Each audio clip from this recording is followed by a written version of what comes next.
Tu peux nous présenter le collectif Pouvoir d'Agir? En fait, en 2-3 mots, le collectif Pouvoir d'Agir, c'est un collectif qui est informel. Il n'y a pas de structure juridique derrière, c'est pas une asso, c'est juste des gens sur Brest, qui soient professionnels, citoyens, associatifs, qui s'intéressent en fait à cette question du pouvoir d'agir et qui ont envie de valoriser les gens qui s'impliquent au quotidien dans les quartiers.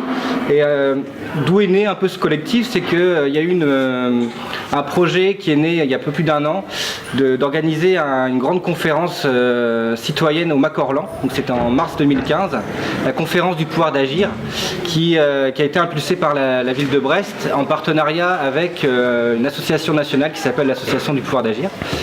Et donc l'idée c'était de redonner la parole aux gens qui font des choses sur leur quartier.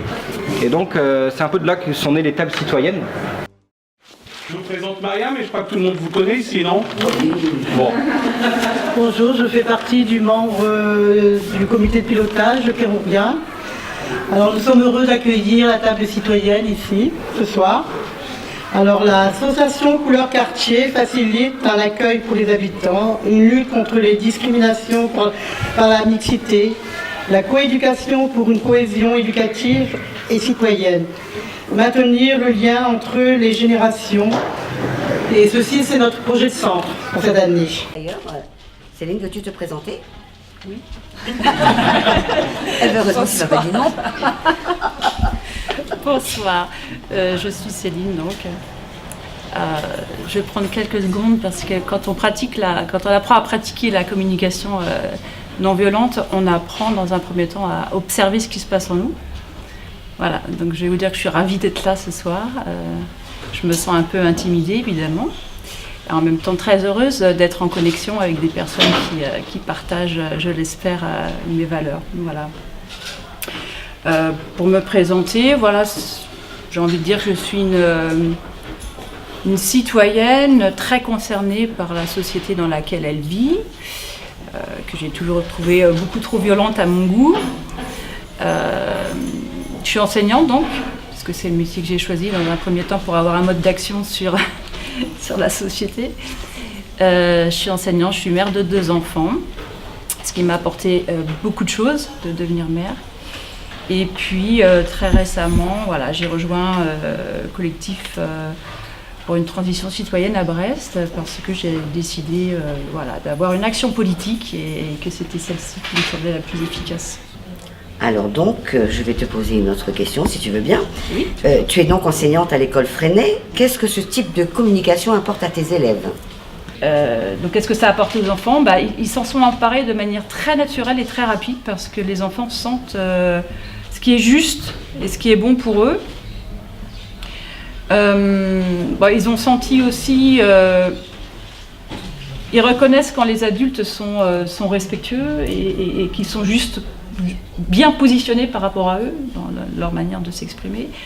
Donc les enfants, eh bien, au bout de on va dire 6 séances d'1 heure de formation, ils se sont exprimés très clairement en langage de communication non violente. Hein. Ouais, c'est-à-dire qu'ils ont tous l'habitude maintenant de dire je me sens comme ça. Alors nous on est là en tant que garant évidemment du respect des règles de la politesse, mais dans un premier temps ils sont invités à aller formuler, à aller exprimer leurs sentiments et leurs besoins et leurs demandes avant de faire appel à un adulte. Et ils le font quasiment systématiquement et ils savent nous rappeler justement quand nous on dévie du langage. Alors là, je vais te poser du coup, en dernière question, la même question que j'ai posée à Laurence tout à l'heure. Connais-tu des astuces qui pourraient nous aider à communiquer, à mieux communiquer entre nous? La première, c'est de travailler sur soi. C'est de passer par cette étape où on observe ce qui se passe en nous. Alors faire du yoga, de la méditation, ça aide beaucoup, mais on peut choisir d'autres pistes. Hein. La première étape, c'est d'observer ce qui se passe en nous. Donc ça veut dire qu'il faut marquer un temps, effectivement, comme tu disais, Laurence, de recul, hein, quand on est en interaction avec d'autres, c'est marquer un temps de recul pour donc s'apercevoir de ce qui est en jeu, qu'est-ce qui travaille, qu'est-ce qui bloque, ou aussi qu'est-ce qui nous rend en joie, hein, parce que ça va c'est dans les deux sens. Hein. C'est une émotion, elle est positive ou elle est négative. Positif, c'est-à-dire que le besoin qu'il y a derrière ce sentiment, il est satisfait. Négatif, c'est-à-dire que le besoin, il n'est pas satisfait. Donc la première astuce, c'est vraiment sortir de la réaction, ce qui est absolument extrêmement difficile à faire. Prendre conscience des conditionnements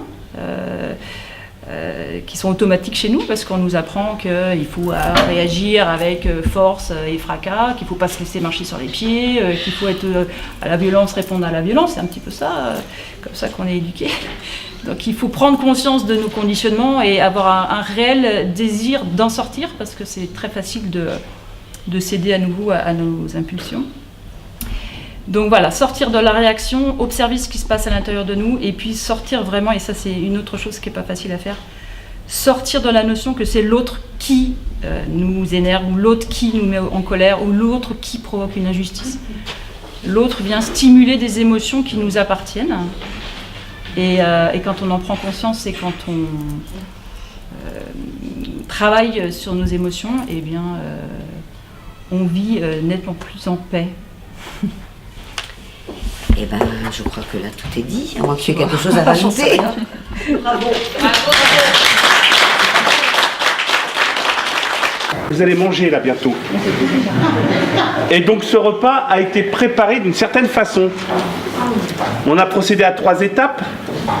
Au glanage, à la préparation des éléments, à la cuisson.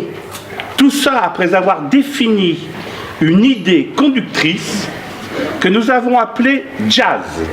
Donc pour le glanage, nous sommes allés à une grande surface, à Intermarché, à Plouzané, pour récupérer des fruits et des légumes qu'ils nous avaient mis de côté. Et ensuite, nous sommes allés dans une autre grande surface pour récupérer en même temps d'autres produits. Et nous sommes venus l'emmener ici dans l'atelier cuisine qui se trouve au centre social de Kérourien.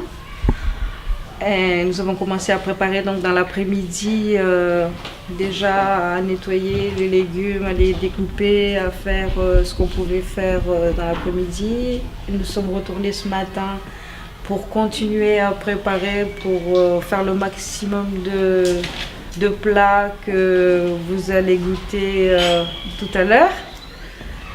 Et voilà. Et là, pour tout ce qu'on a récupéré, bon, on a pour 5 € de course, hein, parce qu'on a acheté du pain. Comme tu disais, c'est depuis jeudi matin, on a commencé à glaner jusqu'à jeudi matin. Là, on vient de finir la cuisine là, seulement. Et il y a plein d'habitants du quartier là, qui sont venus nous donner un coup de main. Hein, vous n'avez pas vu ces personnes-là, mais depuis jeudi, il y a des gens qui passent aussi avec leurs idées. Et leurs idées, ils ont mis ça en cuisine, et puis vous allez goûter tout ça. Ouais. On a vraiment improvisé des recettes par rapport aux produits que nous avons eus